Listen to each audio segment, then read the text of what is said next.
नागरिकांचं टेन्शन वाढवणारी बातमी समोर आली आहे। कारण गेल्या काही वर्षांपूर्वी कोरोना व्हायरसने संपूर्ण जगभरात थैमान घातलं होतं। त्यामधून सावरतोय तोच आता पुन्हा एकदा कोरोनासारख्या आणखी एका व्हायरसने तोंड वर काढलंय। कोरोनानंतर 5 वर्षांनी चीनमध्ये ह्यूमन मेटान्यूमो व्हायरस हा व्हायरस वेगाने पसरतोय।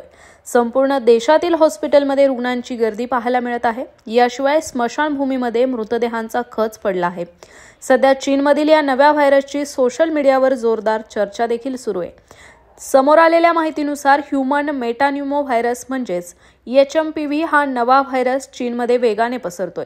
देशातील रुग्णालयात स्मशानभूमीप्रमाणे मृतदेह दिसत आहेत असा दावा केला जात आहे। अनेक लोकांना या व्हायरसची लागण होताना दिसत आहे। त्यामुळे संपूर्ण जगभरातून पुन्हा एकदा चिंता व्यक्त केली जात आहे। त्यामुळे चीनमधील यंत्रणा अलर्ट मोडवर आल्या आहेत। चीनमध्ये सध्या HMPV या नव्या व्हायरसमुळे हाहाकार घातलाय।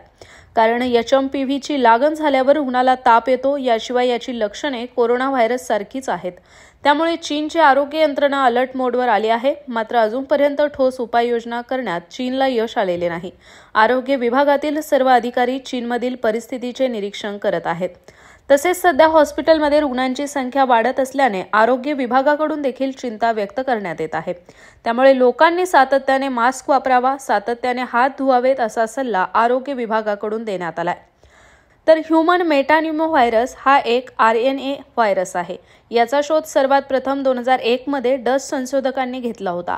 श्वास घेण्यास त्रास होत असलेल्या बालरुग्णांच्या सॅम्पलची चाचणी करत असताना या व्हायरसची माहिती समोर आली होती।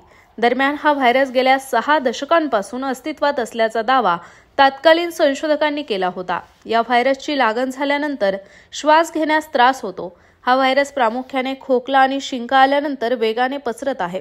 तर नागरिकांनो, असेच नवनवीन माहितीपूर्ण व्हिडिओ पाहण्यासाठी नवा मराठा या YouTube चॅनलला सबस्क्राइब नक्की करा।